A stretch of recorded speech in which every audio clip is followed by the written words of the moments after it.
Hello again, Vocation Director Father Adam McDonald with the Divine Word Missionaries, answering the flip side of the question, what are the joys in vocation ministry and what makes it life-giving?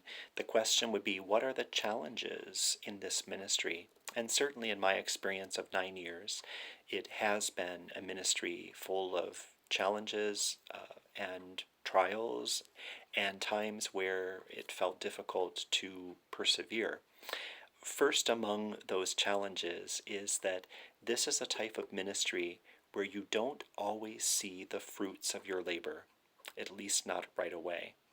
It took me probably 2, 3, and even 4 years of accompanying young people in this ministry before I really began to see the fruit of people answering the call, entering formation, and proceeding in formation to the next step, for instance, of entering novitiate or completing novitiate and professing vows. For those who like to see the fruit and the effect of what they do right away, this will be a difficult ministry for you.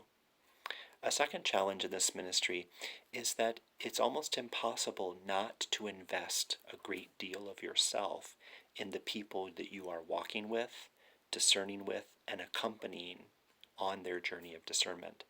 And so it's a bit of an emotional investment of yourself, your time, your energy, your interest in this person, and the gift and potential that they have to be a good religious. And the challenge is that some you feel called to enter will feel called elsewhere, or they will enter and stay for a while, and then they will leave and feel called to a different vocation. And your role is to be there to support them, not to have your will be done, but the will of God for them, which may be finding a vocation somewhere else.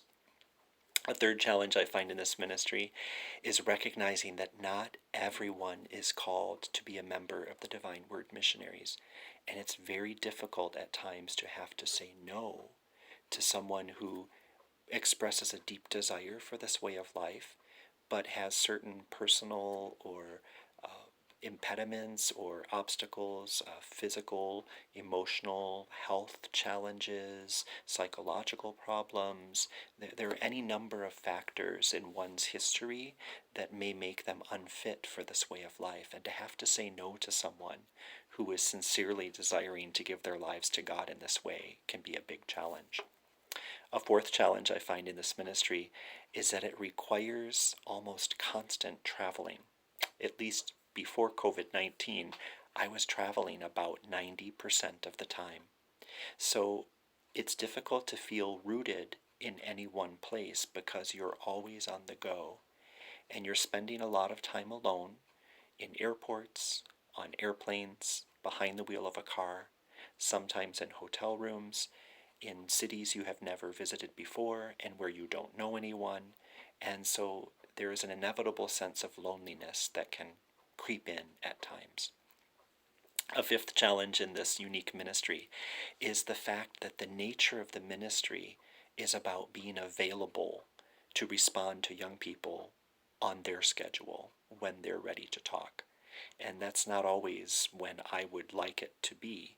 Sometimes it requires a lot of commitment to being available in the evening and on the weekends, even when your days are full of other activities. And at the same time, not knowing when is enough enough. How many times should I call someone? How many times should I send them a text message? How often should I reach out? And when can I sort of turn things off and say, enough is enough for today, it's time to go to bed?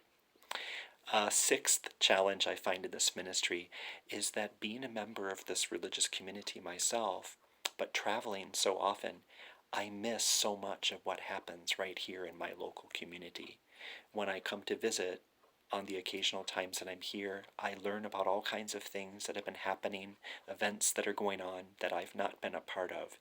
And there's kind of a loneliness and a sadness that also can creep in to your heart in those moments.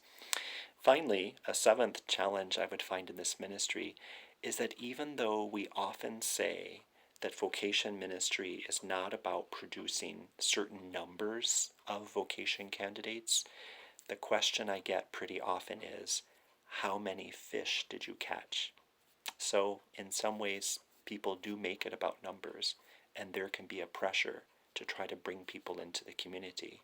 And you have to be very careful with that temptation not to invite people who really aren't fit or properly motivated for this way of life. So those are some of the challenges I experience, but with all of that said, I continue to find in the challenge many opportunities for my growth and the invitation to those that I accompany to grow as well. So fear not, it's still a very life-giving, joyful ministry, and I'm ready to give more years of my life to serving God in this way. Take care, and God bless.